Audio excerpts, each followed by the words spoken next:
안녕하십니까. 성공 취업 엑스파일의 김현빈입니다. 여러분들을 위해서 계속해서 특별한 시간 가져보고 있는데요.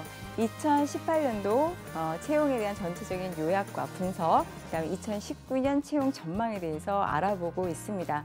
자, 이번에는 그 두 번째 시간으로 증권사에 대한 전반적인 채용 분석과 2019년도 채용 전망을 갖는 시간을 가져보도록 하겠습니다. 오늘도 여러분들이 좋아하시는 권혁중 컨설턴트님과 함께 하는 시간 가져보도록 하겠습니다.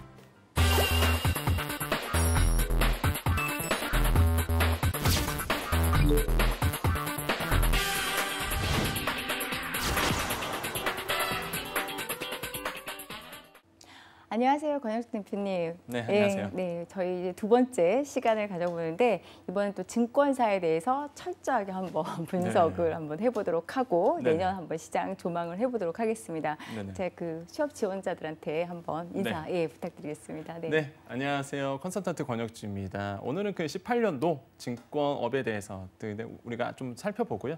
19년도 어떻게 좀 준비를 해야 될지, 그래서 좀 사례 중심으로 있었던 이야기 중심으로 좀 이야기한다면 조금 더 우리 증권사 준비하시는 취중생 분들께 좀 더 다가갈 수 있는 그런 강의가 될 것 같습니다. 또 같은 금융권이라고 하지만 은행과 또 증권업이 성격이 다르기 때문에 제가 이제 예전에 그 리크루팅 업무를 하거나 그럴 때 보면은 같은 금융권이라서 비슷할 거라고 생각하지만 은행분들하고 증권사분들의 성향이 굉장히 차이가 많습니다.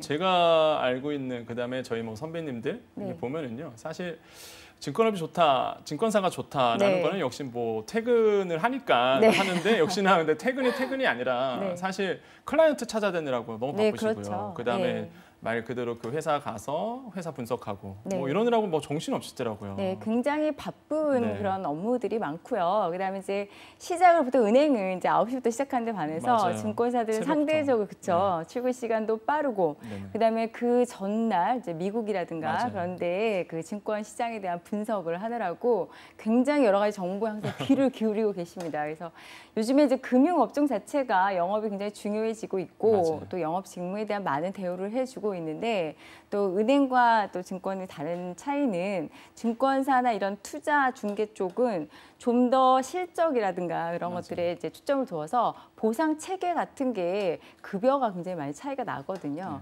아무래도 그런 부분에서 좀 실적에 더 압박을 많이 받는 게 아닌가 싶지만 또 좋은 금융에서는 또 좋은 경력이면 틀림이 없는 것 같습니다.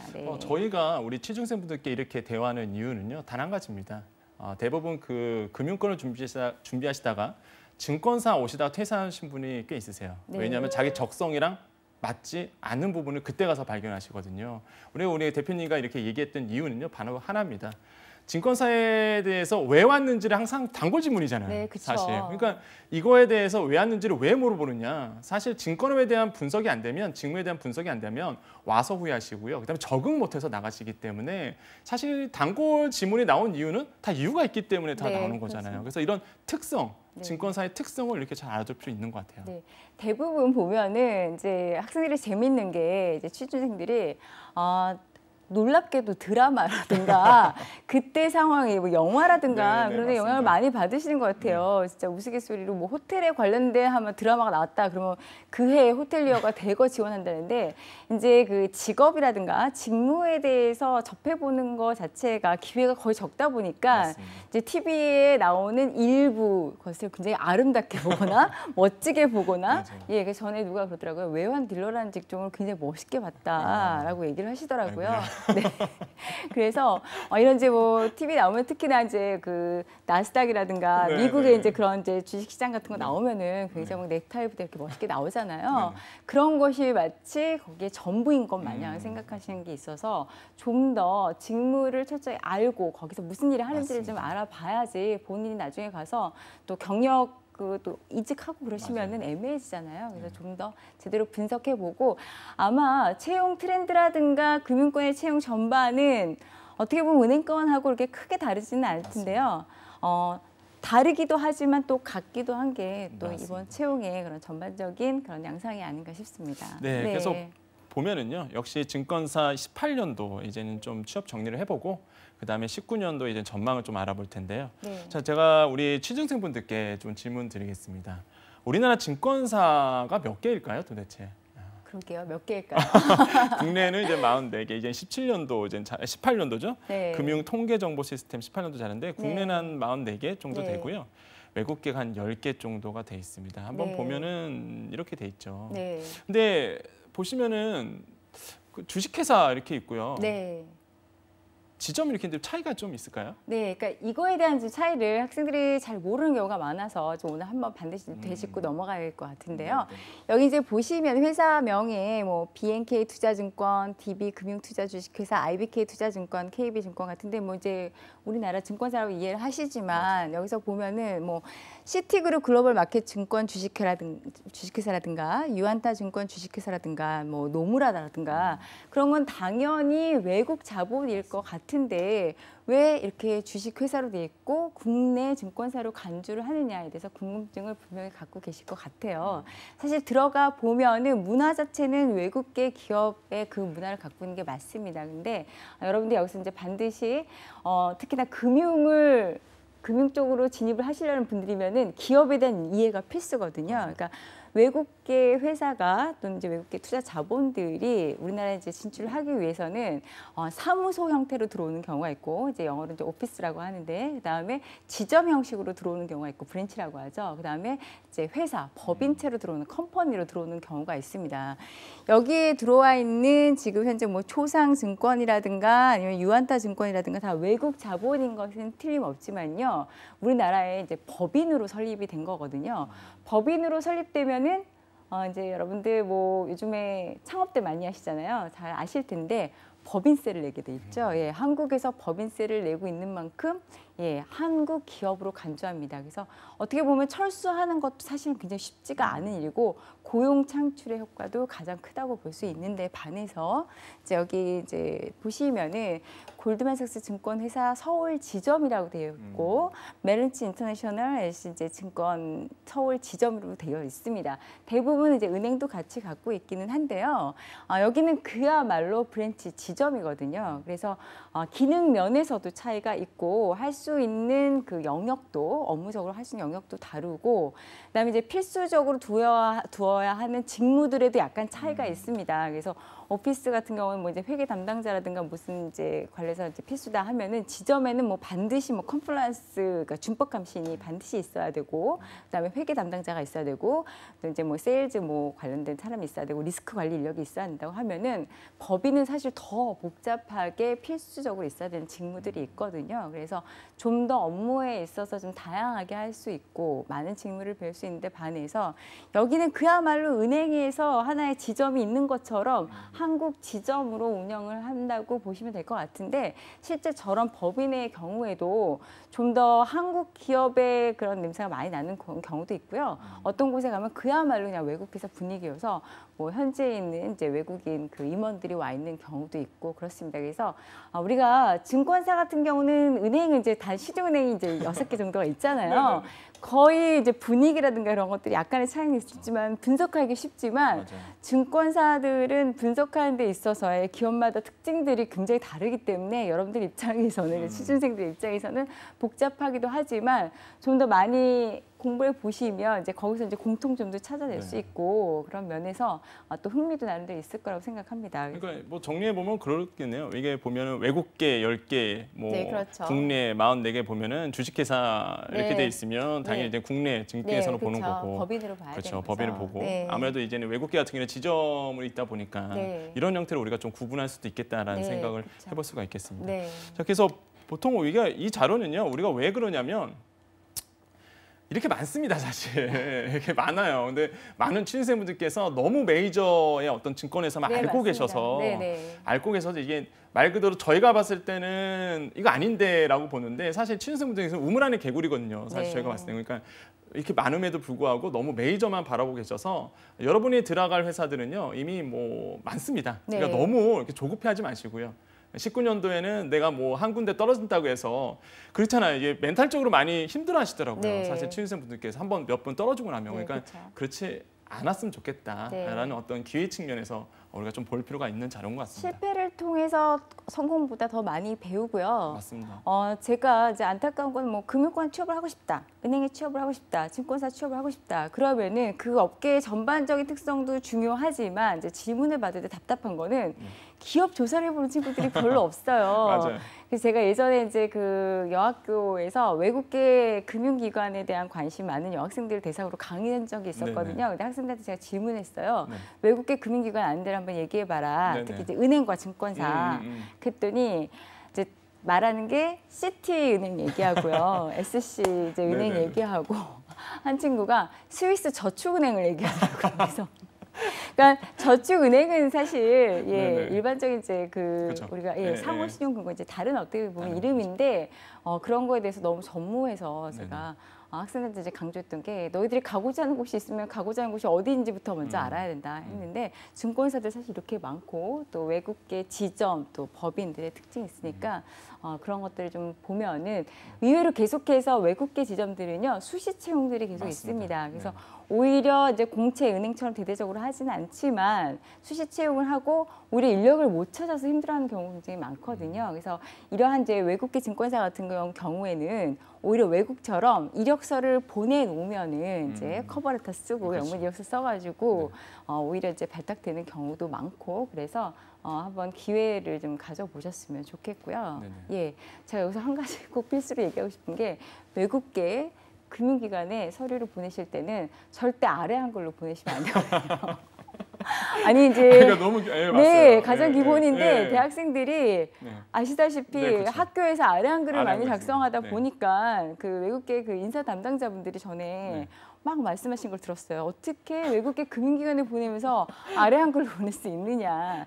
외국계 금융기관은 지금 보고 뭐지라고 생각하시는 분들도 계실 텐데 기본적으로 MS 오피스를 다 공통적으로 사용을 하고 있습니다. 그래서 나중에 뭐 PDF 전환을 할지언정 반드시 서류 작성해서 보낼 때 꼭 기억을 해두셨으면 좋겠습니다. 굉장히 뭐 디테일한 부분인데, 근데 되게 공감되는 부분이 그런 것 같아요. 실제 제가 여러 학교에 가서 이제 강의를 하고 있는데, 물론 뭐 취업뿐만 아니라 기본적인 이제 전공 과목도 가르치고 그러는데. 한 가지 사례가 뭐냐면 최근에 이제는 그 아카데미를 진행했었어요. 그 이제 우리나라 소위 말하면 명문대, 소위 말하는 명문대에서 지금 하고 있는데 친구들이 이제 4학년들하고 이제 계속 멘토링하면서 하고 있는데 놀라운 사실이 그러니까 다양한 전공들이 오잖아요. 다양한 전공들이 와서 만나면 그 회사 정했니? 아니면 정말 우리가 그 NCS 보면 대분류라는 부분, 그러니까 금융이냐 아니면 뭐 말 그대로 상경 이런 대분류에 대해서 먼저 정했니라고 물어보면 그것도 아직 안 정했어요라고 그러더라고요. 그러니까 그게 저는 되게 사실 말하면 되게 쇼킹했거든요. 아이들이 이제 4학년인데 벌써 내가 가야 할 어떤 회사 최소한 어떤 세분류는 아니더라도 대분류 정도는 먼저 정해야 되지 않나. 왜냐 그러면 대분류를 안 정해놓으면 내가 어느 계열로 갈지 모르면 아시다시피 직무 분석은 당연히 안 되잖아요. 그렇죠. 대분류를 모르는데 세분류를 할 수가 없죠.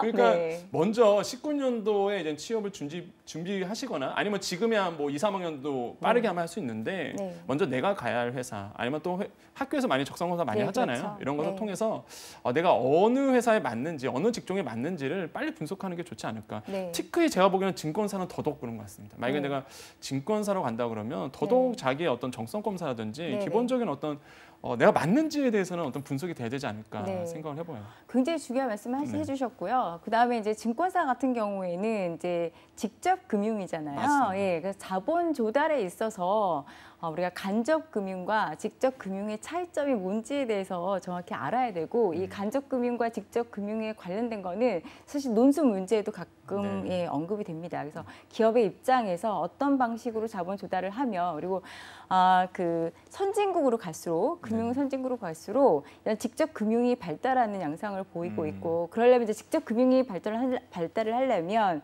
잘 아시다시피 일반 소비자가 선택을 할 수 있을 만큼 금융시장이 굉장히 투명하게 공개가 돼야 되는 부분이거든요. 그래서 금융 지주도 우리나라는 은행 중심으로 되어 있지만 이제 유럽 선진국이나 미국 같은 경우 특히 이제 미국이 증권사 중심으로 되어 있는 경우가 많이 있고요. 금융 지주에 있는 경우에는 게다가 이제 자본시장 통합법 되고 나서는 아마 증권사의 영역이 굉장히 커지고 있기 때문에 금융에 좀 더 도전적인 생각을 갖고 있는 친구라면 저는 얼마든지 증권사들 이제 좋은 도전이라고 생각을 하고요. 그 다음에 우리가 이제 증권사에 대해서 잘 몰라서 다들 직무에 대한 것들을 고민을 많이 하시는데 조직도부터 좀 살펴보는 노력을 좀 하셨으면 좋겠어요. 네, 그래서 조직도를 보고서 무조건 네. 증권이 뭐예요?라고 물어보기보다는 여기 이런 업무는 뭐냐, 이런 업무는 뭐냐. 그래서 자기소개서의 그런 직무에 대한 어떤 그 관심, 그리고 이렇게 해서 어떻게 준비를 했는가. 그리고 그럼으로써 증권사를 이래서 선택했다라는 게 지금 합으로 맞을 수가 있잖아요. 맞습니다. 그런 게 굉장히 좋은 스토리가 될 수 있기 때문에 제가 보기에는 그런 부분에 좀 포커스를 맞추어서 준비를 하시면 훨씬 더 효과적이지 않을까 맞습니다. 생각이 듭니다. 아까 말씀하셨을 때 그랬잖아요. 네. 외국 같은 경우에는 이제는 증권사 중심으로 네, 아무래도 그렇죠. 자본시장이 이미 발전했기 때문에 네네. 그런 점에서 그래도 우리나라도 사실 18년도에 네. 인원을 조금 그래도 17년보다 많이 늘렸어요. 네. 봤더니 미래에셋대업 같은 경우에는 상반기에 150명을 이제는 뽑았고요. 하반기에도 150명 뽑았는데 네. 17년도에는 90명, 그래서 하반기에는 110명 뽑았거든요. 네. 이거에 비하면 사실 18년도에는 TO를 많이 냈다, 그래서 많이 네. 뽑다라고 볼 수가 있겠고 물론 네. 그런 건 있었습니다. 채용 전환형 인턴이라든지 네. 아니면은 신입사원 공채, 전문 경력직 다 통합해서 됐기 때문에 네, 그렇죠. 다양한 경로로 조금 진행을 했었거든요. 네, 그렇죠. 또한 한토 같은 경우에도 한국투자증권 같은 경우에도 뭐 상반기 80명, 하반기 100명에서 네. 총 이제 180명을 뽑았는데 네. 17년도에는 이게 한 140명이었잖아요. 그러니까 네. 이게 좀 더 우상향해서 많이 뽑고 있다. 네. 물론 그런 건 있는 것 같아요. 정부에서 이제는 아무래도 일자리 창출이라는 게 있다 네. 보니까 증권사에도 어느 정도 호응을 했다라고 보여지는데 네. 대형 증권사는 영향을 네. 미친 부분도 분명히 있고요. 근데 이제 증권사는 기존에 워낙에 이제 그렇죠. 상황이 좋지는 않았지만 네. 지금 상황이 좋아지는 것도 하나의 이제 주요 이유이긴 하지만 우리가 좀 더 거기서 그 하나 나가서 생각해 볼 것은 자본시장 통합법 이후에 증권사의 업무 영역이 많이 넓어지고 있습니다. 맞아요. 그래서 쉽게 말하면 뭐냐, 다룰 수 있는 상품도 많아지고 해볼 수 있는 일들이 많아지고 있거든요. 그래서 아마 좀 더 증권사에서 그런 전문 인력을 뽑을 가능성이 높아지는데 대부분 학생들이 바라보는 증권사가 이제 기존의 인력들이 얘기하는 좀 브로커리지에 맞추어져서 증권사는 생명이 짧다더라. 그다음에 그냥 영업만 하고 만다더라. 근데 그런 걸 사실 두려워하면 할 수 있는 건 아무것도 맞아요. 없거든요. 근데 그것이 일부의 업무일 뿐이지 그게 전체적인 것은 아니어서 그런 쪽으로 좀 생각을 하셨으면 좋겠고요. 그다음에 더불어서 생각을 할 것은 우리가 이제 증권업과 더불어 중요한 게 이제 자산운용사들이거든요. 예, 같이 이제 계열사에 갖고 있는 경우도 있고. 근데 이런 자산운용사의 경우에는 학생들이 잘 모르는 게 잘 아시다시피 B2B잖아요. 예, 그래서 일반 개인을 상대하는 것이 없다 보니까 그 자산운용사에 대한 이해가 좀 부족한 것 같아요. 근데 어떤 친구들은 증권사의 업무가 투자 펀드 매니저가 증권사에 있는 줄 알더라고요. 그래서 우리가 보통 채권을 운용한다. 그래서 펀드를 만들어서 운용하는 거는 자산운용사의 그렇죠, 업무잖아요. 그래서 특히 이제 이 자산운용사 같은 경우 물론 이런 신입을 뽑는 예는 워낙에 없기는 합니다. 근데 증권사에서 경력을 쌓은 것을 기본으로 해서 자산운용사로 이직을 할 수가 있거든요. 근데 저는 어떤 친구 보니까 본인의 꿈이 펀드 매니저래요. 펀드 매니저가 어디 있는지도 모르고 무조건 증권사만 가면 펀드 매니저가 되는 걸로 생각하는 친구들이 있더라고요. TV의 영향 아닐까 생각해봐야죠. 네, 그런 드라마의 영향. 예. 그래서 요즘에는 그래도 예전보다 작가분들이 많이 조사를 해서 좀 현실적인 걸 많이 반영하는 건 사실인데 좀 그런 데서 지식이 아무래도 좀 전문적인 것이다 보니까 그런 세부적인 거는 떨어지는 경우가 많거든요. 그래서 본인이 증권업에 관심을 갖고 있다. 특히나 뭐 이제 뭐 운용에 관심을 갖고 있다. 요즘에 이제 뜨고 있는 게 이제 대체 투자라고 해서 뭐 SOC라든가 부동산이라든가 전에 어떤 친구 보니까 원조 금융이라든가 그런 것에 관심을 많이 갖고 있는데 원조 금융 같은 건 이제 수출입 은행 같은 데서도 하고 있지만 그것을 이제 기반을 하게 되면 뭐 SOC라든가 그런 것들이 많거든요. 그래서 그런 공기업이 쉽지가 않다면 이런 이제 증권사에서 그런 업무를 하다가 나중에 좀 더 국제기구라든가 그런 거 도전해보는 친구들도 있는데 물론 이제 영어는 필수가 되겠죠. 그렇죠. 예, 그래서 그런 거로 앞으로 본인이 경력 목표를 잡고 있다면 이런 증권사에 대한 도전도 굉장히 좋을 거라고 생각합니다. 그러니까 너무 어렵게만, 그러니까 보통 필드에 나가시면 아마 증권사 하면은 뭐 금융 중에서도 가장 어려운. 뽑지도 않고 잘. 그러니까 네. 너무 어렵게 생각하시면 많으실 텐데 네. 사실 뭐 여러분 아시겠지만은 네. 자신의 어떤 경험이라든지 자신이 어떤 미래상을 바라본다면 사실 뭐 글로벌 인재로도 키워줄 수 있는 게 또 증권사잖아요. 네. 그래서 이런 부분도 굉장히 자기 발전 측면에서는 굉장히 좋은 기회인 것 같습니다. 네.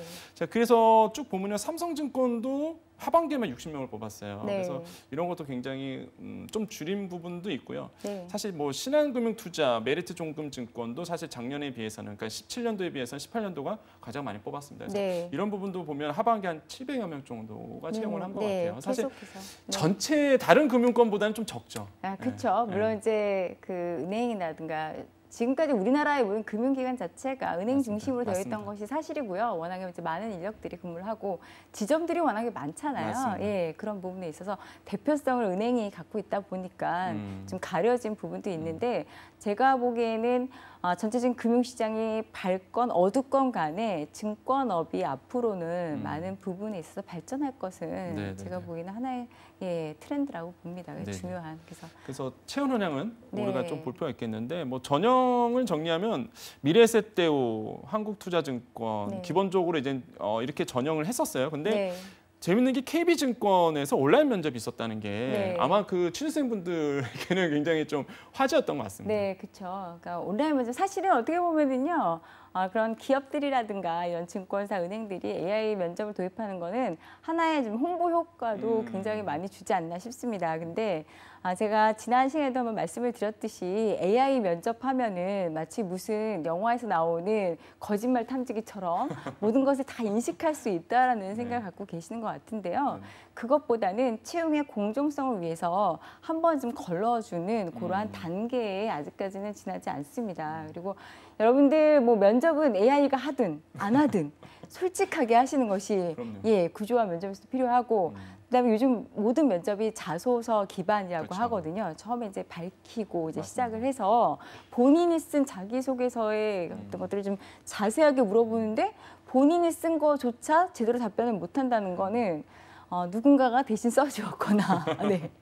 아니면 그때그때 급조해서 만들었거나 별로 진실되게 쓰지 않았거나 그런 문제이기 때문에 제가 보기에는 자기소개서를 기본적으로 이제 본인을 분석한 걸 조금 만들어 놓으시고 만약에 좀 은행에 이런 직무에 먼저 지원해 보시다면 거기에 좀 맞춰서 좀 더 업데이트를 하고 증권사에 물론 이제 유사 직무들이 있습니다. 증권사, 은행 해가지고 동시에 지원 다 가능한 직무들이 있고요. 좀 더 너무나 달라서 은행에는 있지만 증권사에는 없거나 이제 증권사에는 있지만 은행은 없거나 그래서 지원을 못하는 경우가 있는데요. 하여간 기본적인 자기소개서 정도는 준비를 해놓고 있는 게 맞지 않나 싶습니다. 저도 이제는 아이들한테 이제는 시킬 때 이렇게 시키거든요. 사실 이제는 역순으로 해서 네. 그러니까 최근 순부터 해서 자신의 모든 경험을 한번 노트에 적어보라 그러면 네, 그렇죠. 의외로 굉장히 어려워하더라고요. 네. 사실 자기 한 번도 안 해봤었고 네. 근데 해본 친구들은 잘 쓰긴 쓰는데 사실 그거를 이제 구조화 면접에 맞춰서 네. 예를 들어서 상황 보고 나서 네. 어떤 일을 했는지 거기서 어떻게 뭘 깨달았는지에서 쓰라 그러면 또 거기서 또 막히는 경우도 많고요. 네. 그러다 보니까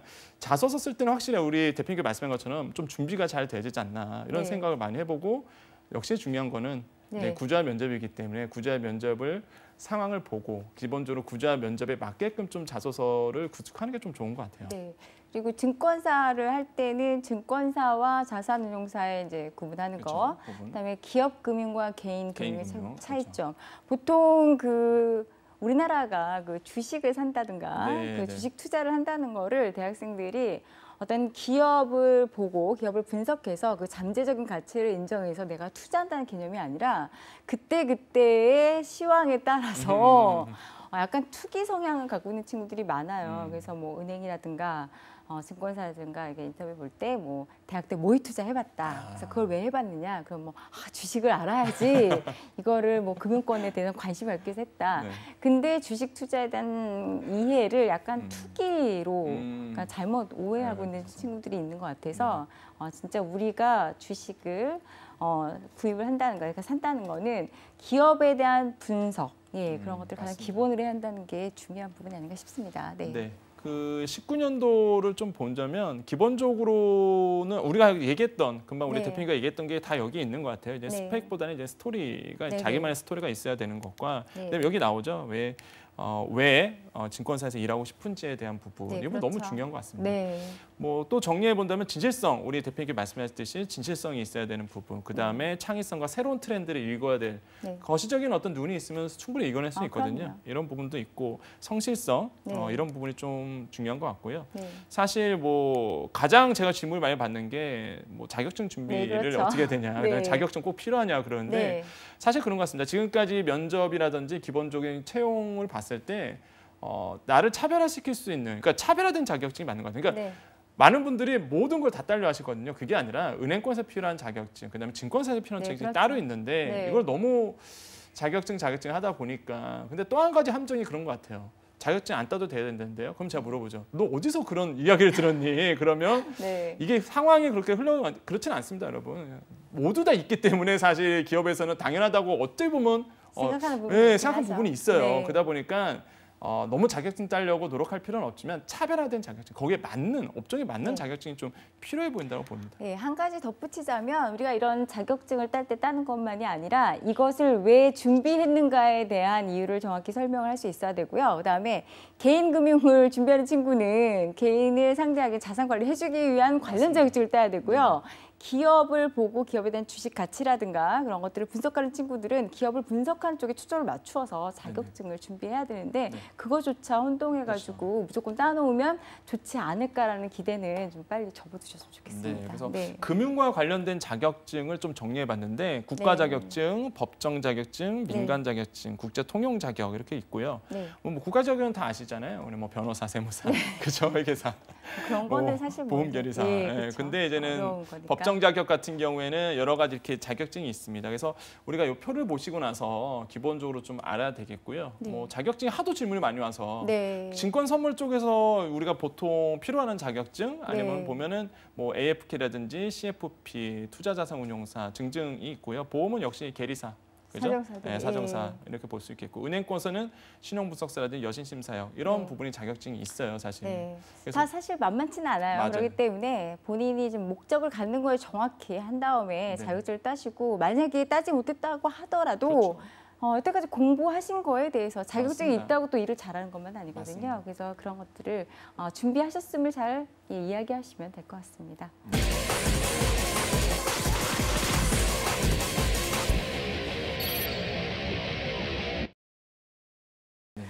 네, 오늘 또 그 두 번째 시간으로 저희가 분석해보고 전망하는 시간 증권사에 대해서 한번 알아봤습니다. 여러분 좀 많은 도움이 되셨으면 좋겠고요. 다음 시간에 또 저희가 여러분들이 기대하시는 금융 공기업을 갖고 여러분들께 많은 정보 알려드리도록 노력하겠습니다. 자, 그럼 인사드릴까요? 네, 그럼 감사합니다. 네, 감사합니다.